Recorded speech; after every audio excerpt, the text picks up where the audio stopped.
সব দায় দায়িত্ব আল্লাহ আবার শুধু ছেলে মেয়েদেরকে দেয় নাই, মা বাবারও কিছু দায় দায়িত্ব আছে না নাই? জোরে বলেন। রব্বুল আলামিন মা বাবাকেও দায় দায়িত্ব দিয়েছে। ইসলাম বলে যারা মা বাবা হয়েছো, দাম্পত্য জীবন গড়েছো, ছেলে আল্লাহ দেয়, মেয়ে দেয়, যেটাই দেয় আল্লাহর শুকরিয়া আদায় করার দরকার আছে না নাই? মা বাবার প্রথম দায়িত্ব ছেলে হোক মেয়ে হোক শুকরিয়া করবে কার? কারণ ছেলে দেয় কে? মেয়ে দেয় কে?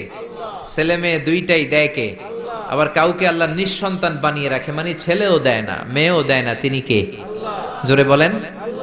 রব্বুল আলামিন বলেন ইয়াহাবু লিমান ইয়াশাউ ইনাসান ওয়া ইয়াহাবু লিমান ইয়াশাউ যুকুর। আমি যারে চাই ছেলে দেই, আমি যারে চাই তারে মেয়ে দেই, যারে চাই ছেলে মেয়ে দুইটাই দেই, আবার যারে চাই ছেলেও দেই না মেয়েও দেই না। এমন লোক সমাজে আছে না নাই? তাহলে বাবা মার প্রথম দায়িত্ব ছেলে হোক মেয়ে হোক আপনারে খুশি হইতে হবে। কিছু লোক আছে ছেলে হইলে গ্রামের সবাইরে মিষ্টি খাওয়ায়, মেয়ে হইলে মেয়ে যে হইছে এটা শোনায়ও না, আছে না নাই? বিশ্বনবী বলেন এগুলো এমন লোক যাদের মধ্যে জাহেলিয়াত আছে।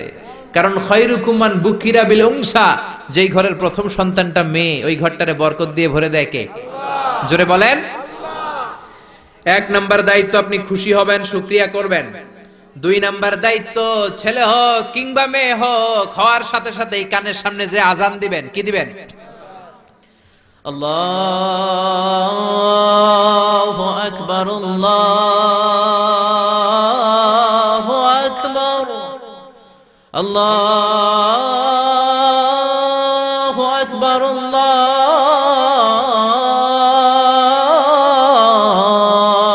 আকবার, পড়েন আল্লাহু আকবার। এখন ছেলে হইছে মেয়ে হইছে, আজান দেওয়ার জন্য মুয়াজ্জিন সাহেবরে টোকায়, আছে না নাই? ইমাম সাহেবরে টোকায়, আছে না নাই? বিশ্বনবীর প্রথম নাতিটার নাম ছিল হাসাইন। দুই নাতি তো, বড় জনের নাম হাসান, ছোট জনের নাম হাসান। জন্ম হওয়ার সাথে সাথে বিশ্বনবী ঘরে ঢুকে দুই কানের মধ্যে হাত লাগিয়ে হাসানের কানের সামনে দাঁড়িয়ে বিশ্বনবী নিজে আজান দিয়েছেন। এই জন্য নিজের ছেলে হলে নিজে আজান দিবেন, অথবা আপনার নাতি হইলে দাদা হিসেবে আপনি আজান দিবেন, আপনার ভাতিজা ভাতিজি হয়েছে চাচা হিসেবে আপনি আজান দিবেন। ইমাম সাহেবরে টোকানোর দরকার নাই। একজন মুসলমান হিসেবে সবার ভালো করে আজান একামত জানার দরকার আছে না নাই? তাহলে ছেলে হোক মেয়ে হোক খুশি হবেন, এটা হলো প্রথম দায়িত্ব বাবা মার।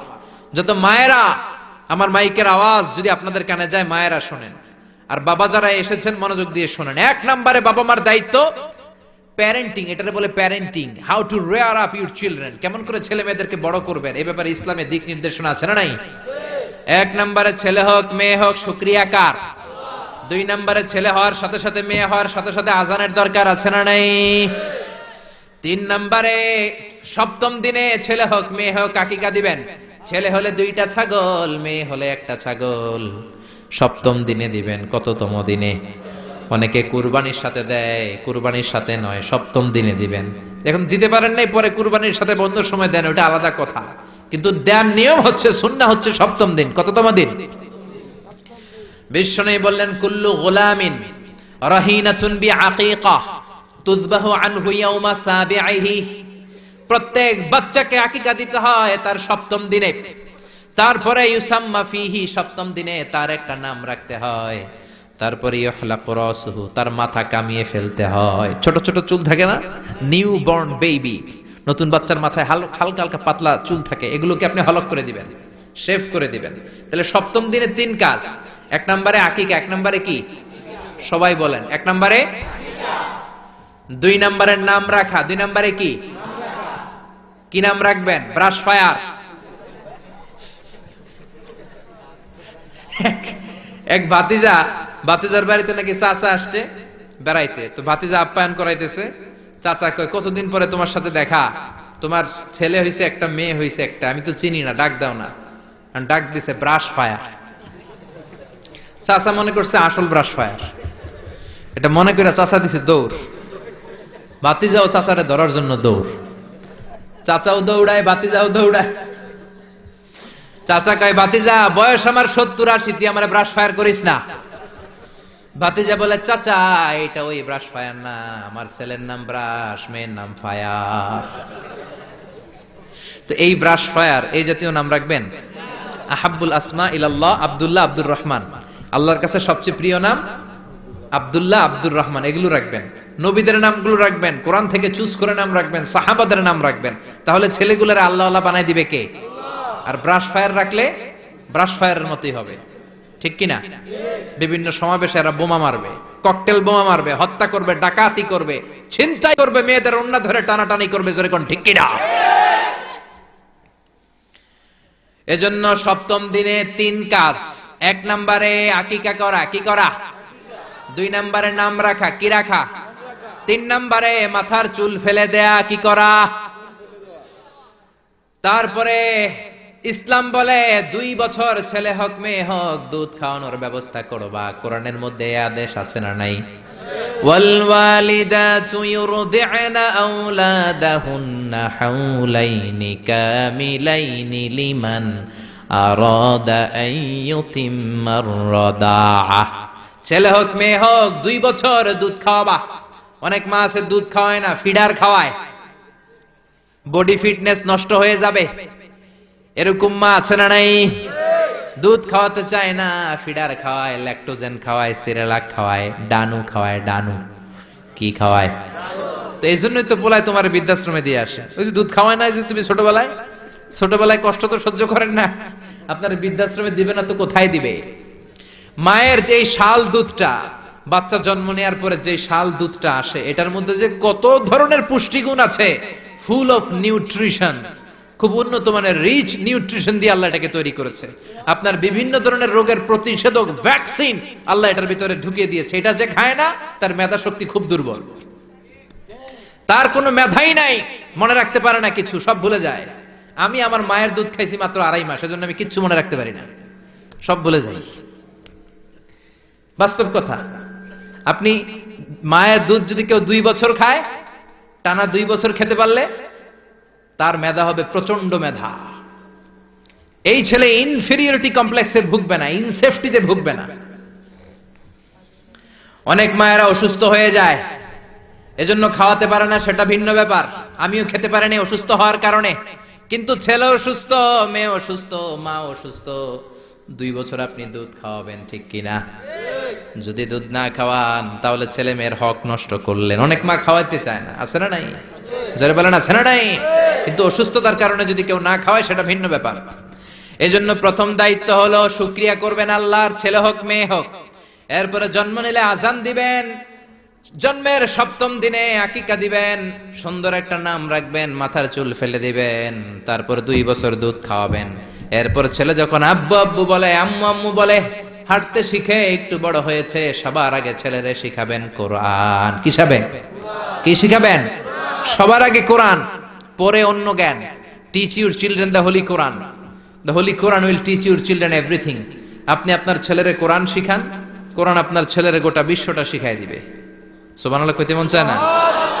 এজন্য একটু বড় হলেই ছেলে মেয়েরে কি শিখাবেন? আপনি ছেলে মেয়েরে সব কিছু শিখাইলেন, কোরআনটাই শিখান নাই, তার মানে আপনি কিছুই শিখান নাই, ঠিক কি না? এরপরে ছেলে মেয়েদেরকে সময় দিবেন, তাদেরকে নিয়ে ঘুরতে যাবেন, ভালোবাসবেন। বিশ্বনবী হাসান আর হুসাইনকে আদর করতে লাগলেন। হাসানকে কোলে নেয়, হুসাইন ওঠে, আবার হুসাইনকে নিলে হাসান নামে। বিশ্বনবীর সামনে দাঁড়িয়ে রইল আকরা ইবনে হাবিস আত-তামিমি নামে সাহাবী। বিশ্বনবীর নানা নাতির এই আদর ভালোবাসা দেখে আকরা বলে, ও নবী, আমাকে আল্লাহ 10টা সন্তান দিয়েছে, একটা সন্তানকেও কোনোদিন আমি চুমা দেই নাই। বিশ্বনবী বললেন, বলো কি? মানলা ইয়ারহাম লা ইউরহাম। যে কারোর উপর দয়া দেখায় না, আল্লাহও তার উপর দয়া দেখায় না। যে কাউরে ভালোবাসে না, আল্লাহও তার ভালোবাসে না। যে ছোটদের আদর করে না, সে আল্লাহরও দয়া পায় না। চিল্লা এখন ঠিক কি না? এজন্য ছেলে মেয়েদেরকে সময় দিবেন। আধুনিক কিছু ফ্যামিলিতে যে সমস্যা, বাবা মা 2 জন চাকরি করে, বাবাও সকালে বের হয়ে যায়, মাও বের হয়ে যায়। যখন বের হয় তখন ছেলে মেয়ে ঘুমায়, আবার রাতে যখন ফিরে তখনও ঘুমায়। শুক্রবার ছাড়া ছেলে আর বাবার সাথে দেখাই হয় না। তো ছেলে মেয়ে মানুষ হয় কাজের মেয়ের কাছে। কার কাছে? কাজের মেয়ের কাছে। যদি আপনার ছেলে মেয়ে মানুষ হয়, এই ছেলে মেয়েগুলো কাজের মেয়ের চরিত্র নিয়ে বড় হবে, কাজের মেয়ের আচরণ নিয়েই বড় হবে। আপনার আচরণ, আপনার মধ্যে যে ভাব গাম্ভীর্য, ভদ্রতা, সুন্দর কথা বলার স্টাইল, এগুলো আপনার ছেলে মেয়েরা শিখবে না। চিৎকার করে বলেন ঠিক কি না? এরপর ইসলাম বলে, ছেলের বয়স যখন 7 হয় ছেলে মেয়ে যখন 7 বছরে পৌঁছে নামাজের আদেশ দেওয়ার দরকার আছে না নাই? মুরু সিবিয়ানাকুম বিসসালাতি ওয়া হুম সাবউ সিনিন। ছেলে মেয়ের বয়স যখন 7 নামাজের আদেশ দাও, যখন 10 ধমকায় হলেও শাসন করে হলেও নামাজে নিবা। অনেকে আদরের ছেলে ফজরের সময় ডাকতে পারে না, হুজুর অনেক আদরের ছেলে তো ফজরের সময় ডাকি না, ঘুমায় আছে, ছেলেটার ঘুম ভাঙবে। আমার ছেলে 10টায় ওঠে, 11টায় ওঠে, আদরের ছেলে তো। সকালবেলা যদি ঘরে আগুন লাগে তখন কি করবেন? ঘরে যদি ভূমিকম্প হয় কি করবেন? তখন ডাকবেন না?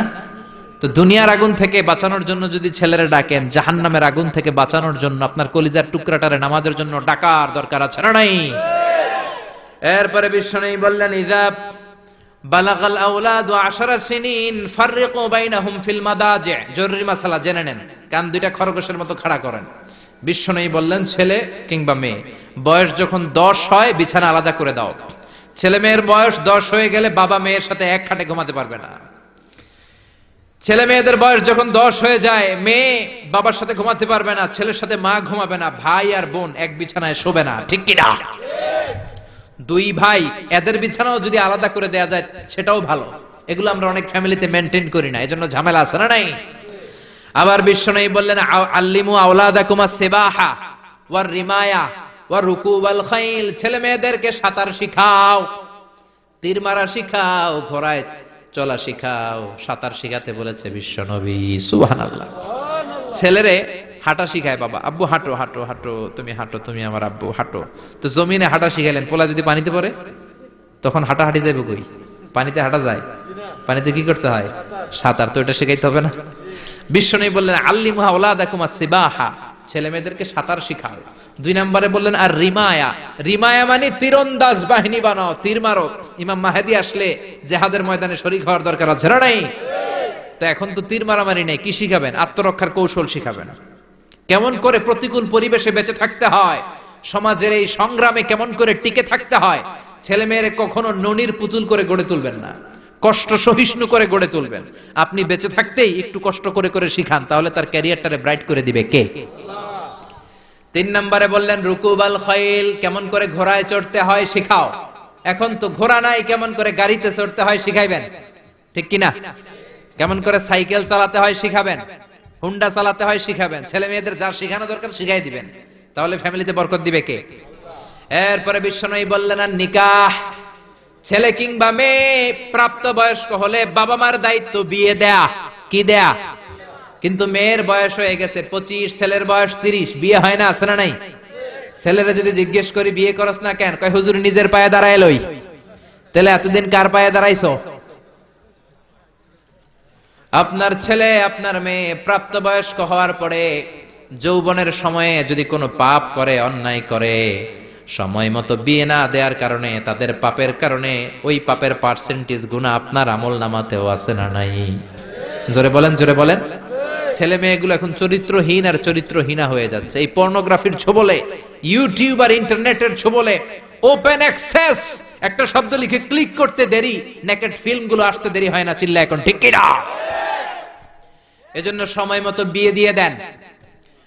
উপযুক্ত মেয়ে থাকলে বিয়ের ব্যবস্থা করেন, প্রাপ্ত বয়স্ক ছেলে হলে বিয়ের ব্যবস্থা করেন। সময় মতো বিয়ে করায় দিলে সমাজের অপরাধগুলো কমে যাবে, ঠিক কিনা? সর্বশেষ মাতা পিতার প্রতি যে দায়িত্ব আল্লাহ দিয়েছেন সেটা হচ্ছে আল মিরাস। কোরআনের দেয়া পদ্ধতি অনুযায়ী সম্পদ বন্টন করতে হবে। কার আইন? চিৎকার করে বলবেন, আইনটা কার? এজন্য রব্বুল আলামিন বলেন, ইউসিকুমুল্লাহু ফি আওলাদিকুম লিযযাকারি মিসলু হাযযিল উনসায়াইন। আল্লাহ বললেন, দুনিয়ার সব বাবাদের জন্য স্পেশাল ভাবে আমি ওয়াজ করে দিলাম, ছেলের সম্পদের যতটুকু দিবা মেয়েরে দিবা অর্ধেক। কার আইন? ছেলেরে 10 লাখ দিলে মেয়েরে কয় লাখ? ছেলেরে 20 কানি জমি দিলে মেয়েরে? বিধানটা কার? উল্টাপাল্টা করা যাবে?